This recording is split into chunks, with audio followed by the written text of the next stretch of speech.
everybody, it's Brenda with Queen Bee RV. Dana with Empower RV. We're back here at the National RV Training Academy in Athens, Texas, bringing you another episode of 52 Ways to Empower Women RVers. Today's episode is one of my favorites.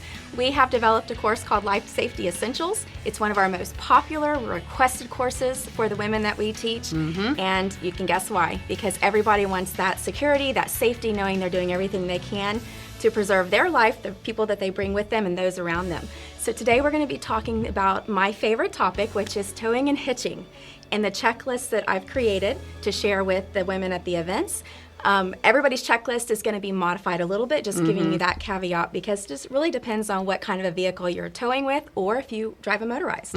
So today's checklist is going to be specific to a towable. So we're talking about hitching, and I want to make sure that we've shared the most important parts of that. So why don't you get us started? Okay, I love this too. I think that, first of all, I love a checklist. I just want to go down and check the boxes. And if you have this, I know some ladies will print this out. I've had some people, use little laminated cards. I heard somebody use, like, the quarterbacks have their plays written on that little thing on their arm. They have that, or they have it taped to the steering wheel. Stickings on the steering wheel that they take off. Yep. Exactly. So I think that it just, and also then you can go and enjoy yourself while you're driving or enjoy the trip, knowing that you have this checklist. So let's start with tire pressure. Dana and I have gone over this before in a couple of other videos, but it is always good to remember. This is one of the most important. You do it every single time on the way to and on the way back. Every single time you're going to check the tow vehicle and the trailer tire pressure. Make sure you have a tire pressure gauge on hand all the time. Dana and I use these little digital ones for our inspection business, but make sure you have one that reads as high as your tire pressure goes on your tires. Like my Class C were really high, and I needed or a high PSI reading.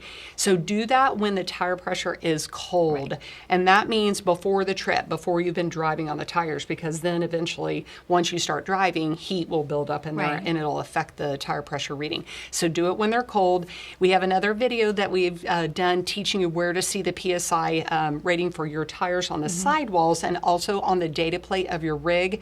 But if you really, really want to know, we have an awesome class and some cool equipment that Dana has brought to the 52 Ways workshops that we can teach you exactly what the true PSI for your tires. We do some weight management, a little consultation in there. It's really, really cool. So if you want to learn more, come to one of our workshops. So tire pressure is one. What else? What's next? Another very important aspect is your hitch. You want to make sure that you have given a visual inspection to that hitch every single time that you are getting ready to hook up. That means get down on your knees or get somebody who can get down on their knees and just give that hitching equipment a visual inspection underneath your tow vehicle. Make sure you haven't encountered a debris along the road on the way to that event, or it could be the first time you've towed with that vehicle. It could be a new to you tow vehicle.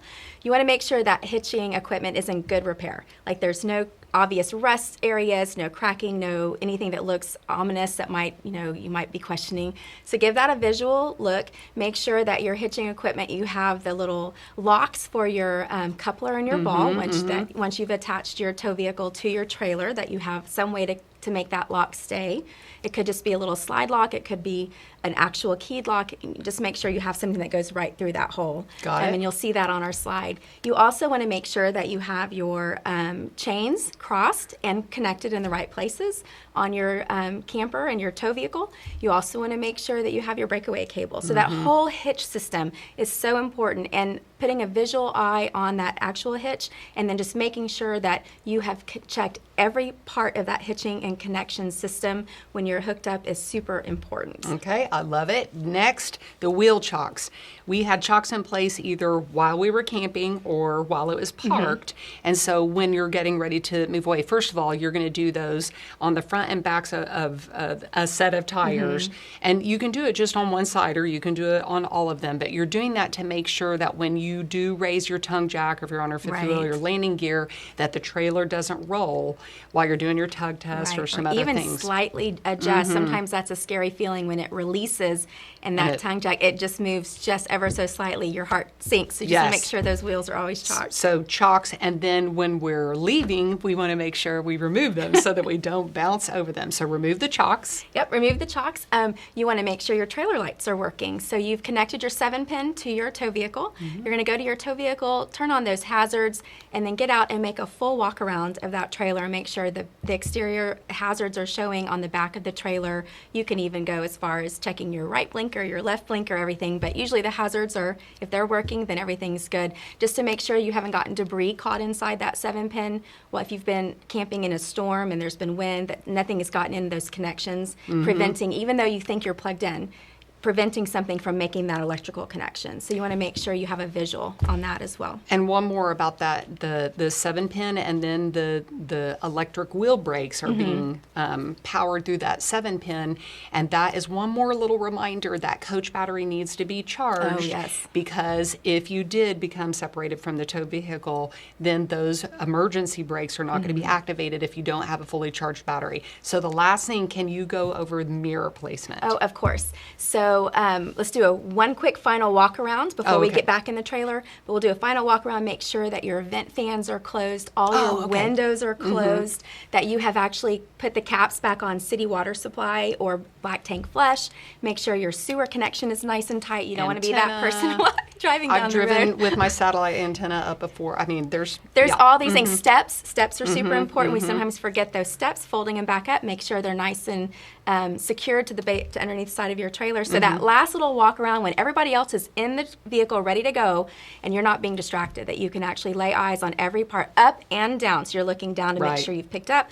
You're looking up to make sure awnings are secured, and my awning actually has to be locked. So secured and locked if needed, and that fans are down, that kind of stuff. Sometimes I'll do it 2 and 3 times, and I'll get back out of the car and do it again. It's always that, let me check one more time. Okay, I'm glad you reminded us of that. Okay, tell them about mirrors, because I know you're a pro here. The final thing here is mirrors. So I'm a little guilty right now. I have a new tow vehicle, and we're waiting on mirror extensions. So I can tow safely with this new tow vehicle. But mirrors are super important. You're in the car, ready to go. You want to make sure if you have extensions on your mirrors, they're extended. You want to be able to see all the way down, not only your tow vehicle, but all the way down the side, both sides of your camper, and you want to be able to see what's behind that camper. So you should see horizon in the background, all the way down the full length of the camper, and if you can't, then you need to invest in mirror extensions. Okay. Because that's part of our safety, life safety essentials, is being able to see what's around you and anticipate any potential problems. Well, we hope this is helpful, and we gave you a little teaser of our fun class, and that you will come and see us at a location near you in the future. If you like this video, please give us a thumbs up and also comment below. Follow us on our social media channels, and we'll see you next week on another episode.